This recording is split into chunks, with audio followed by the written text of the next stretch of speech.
अच्छा, मन को अपने बस में करने के लिए ये काम करना चाहिए।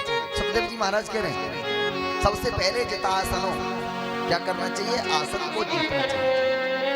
पहले धीरे धीरे करके बैठने की आदत डालो। पता चले कि 2 मिनट 10 मिनट बैठे और सीधे पैर करके बैठ जाते, कभी इधर को पैर फैला दिए, कभी उधर को फैला दिए। और तो और महाराज जी ठाकुर जी विराजमान हैं, लोग पैर ठाकुर जी की तरफ करके बैठ जाते।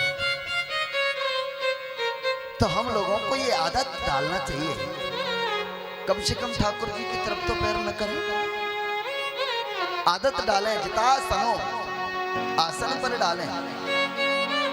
आसन ऐसा लगे जिसमें धीरे धीरे करके 2 मिनट 4 मिनट 5 मिनट धीरे धीरे करके बैठेंगे तो आदत बन जाएगी। अच्छा, कलयुग में आसन कौन सा बताया है? सुखासन। कलयुग में कौन सा आसन है? सुखासन। सुख आसन किसे कहते हैं? जिसमें हमें सुख मिल रहा हो, जिस पर बैठ करके चाहे पैर सीधे करने पड़े, चाहे सो करके सुनना पड़े, चाहे हमको लेट करके, चाहे उल्टे होकर के, जैसा मन करे वैसे करके कथा सुनी जाए, जिसमें हमें आनंद आ रहा हो और उस पर बैठ जाओ। पर सुखदेव जी महाराज कहते हैं जी उनके लिए है जिनके शरीर में कष्ट है, जो रोगी हैं, जो बालक हैं, जिनके शरीर में इतना रोग सता रहा है, जो पैरों से बैठा नहीं जाता, कमर सीधी नहीं होती, उनके लिए आराम से सुख आसन डाल करके और उनको बैठ जाना चाहिए। पर सबसे पहले जितासन, सबसे पहले आसन को जीतिए। 1 मिनट 2 मिनट 5 मिनट 6 मिनट धीरे धीरे करके आसन पर बैठने की आदत डालिए। जितासनो जितश्वासो, दूसरे नंबर पर आती है श्वास। हम लोगों को श्वास को जीतना चाहिए। धीरे धीरे करके श्वास, जब भगवान का नाम लेंगे तो हमारी श्वास धीरे धीरे करके कम जाती है। ज्यादा सोने से श्वास जल्दी चली जाती है, दौड़ने से, भोग करने से, इनमें श्वास हमारी अति शीघ्र चली जाती है। एक व्यक्ति की उम्र तो 100 वर्ष आज की है। प्यारे भक्तों, सतयुग में एक व्यक्ति की उम्र 1 लाख वर्ष की थी। सतयुग में एक व्यक्ति 1 लाख वर्ष जीता था। जब सतयुग निकला, त्रेता आ गया। त्रेता में एक व्यक्ति कितना जीता था? पीछे से 1 जीरो हटाया, 1 होल को हटा दिया तो 10,000 बच गया। तो त्रेता में एक व्यक्ति 10,000 वर्ष जीता था। और जैसे ही त्रेता निकला तो द्वापर आ गया।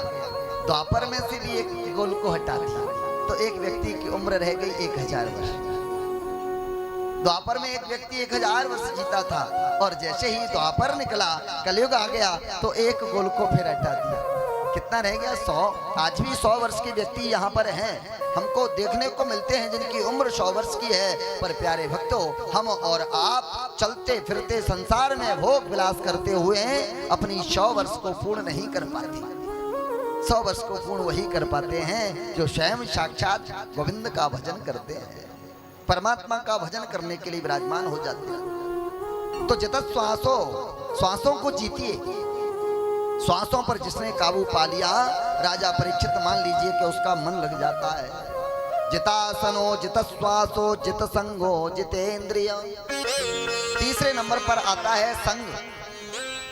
हम लोगों को संग ऐसा करना चाहिए जिसमें कोई हमको दूषित वातावरण न मिले, हमारी बुद्धि को कोई बदल नहीं दे, कहीं परमात्मा की तरफ से कोई इधर उधर नहीं कर दे, कोई संसार में हमको ले जाकर के नहीं पटक दे, भव सागर में जाकर के वहां से पकड़े और नरक की यात्रा करा दे। ऐसे संग से बचना चाहिए। कुकर्मियों की संगत करने से हम लोगों को दूर रहना चाहिए, सुंदर संगत करना चाहिए।